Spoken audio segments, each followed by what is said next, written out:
I'm Dan Galusha, and welcome to another edition of Shooting Plink. We're going to be shooting here just a little bit, but what I'm going to talk about is adjusting the sights on this. And I know we've talked about sight adjustment before, but this is the ATI GSG16. And you may remember I wasn't all that happy with the OEM sights, which are very, very low, as you can see down here, and there was one back here.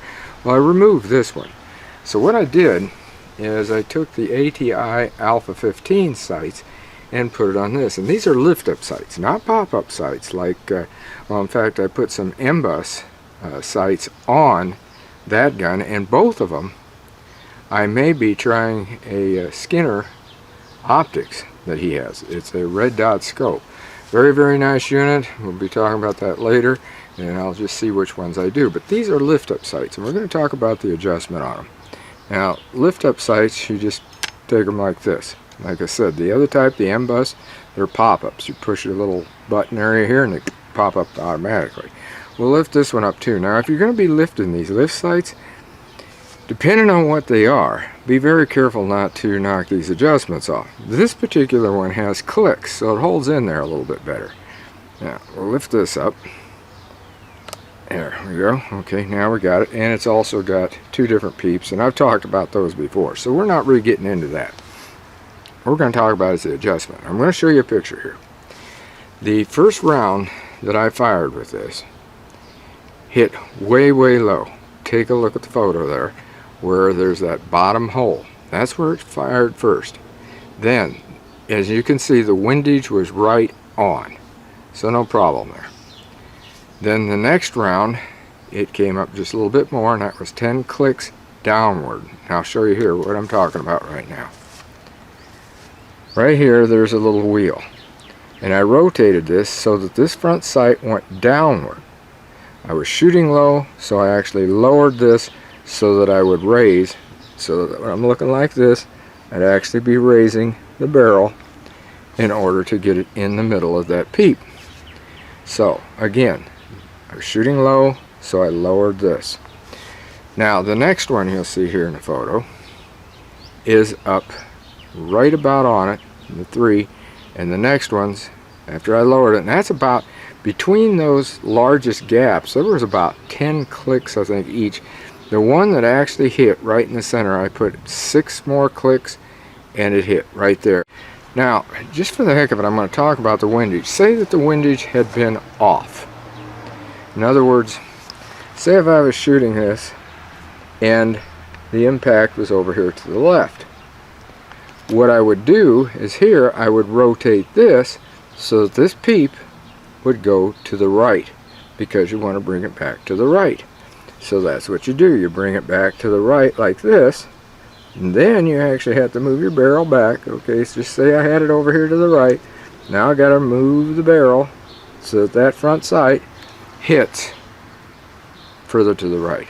And just the opposite, if it had been shooting to the right, you move this to the left.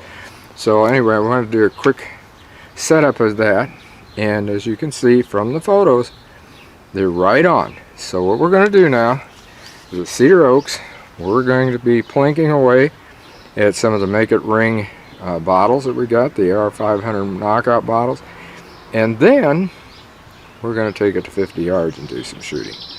So let's go to Cedar Oaks. I've got my Howard Light headphones on that I told you about here a while back. I showed them to you. They are amplified and it works good, but don't leave them on like I did. You might have 20 hours with that battery when you recharge it, but your 20 hours runs down if you leave it on, and I found that out yesterday.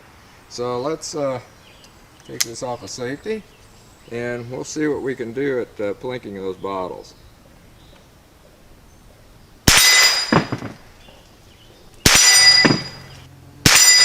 Yeah. I hit it. There we go. Went sideways on me. Had a devil of a time trying to see it then. But anyway, I took care of that. What do you say we go over to the 50-yard range now and see if it's working over there? You can see the gong way up there. That's at 50 yards. I put a few more rounds in to see what this thing will do. The magazine seemed to be having a problem unloading. I don't know why it was. It's been working fine. We'll see what we can do. Take it off a save, and we'll see if we can hit that thing. Yep.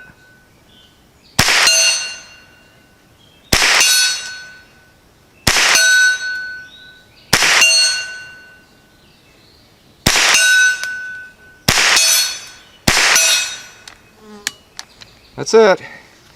Hit it every round. I can't see from here. Maybe you can, where it was hitting. Looks to me like it was doing pretty good in the middle.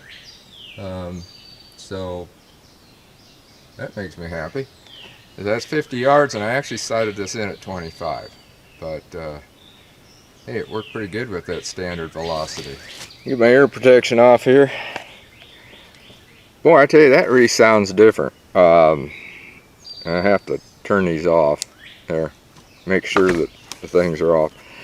Those hard lights really are nice. I mean, they amplify everything. The only problem is here, the traffic noise, if you get any noise from the airport, got the same thing. But yeah, those sights, like I showed you, how you sight them in, how you tune the things around. And again, that's for you guys that have never done these before.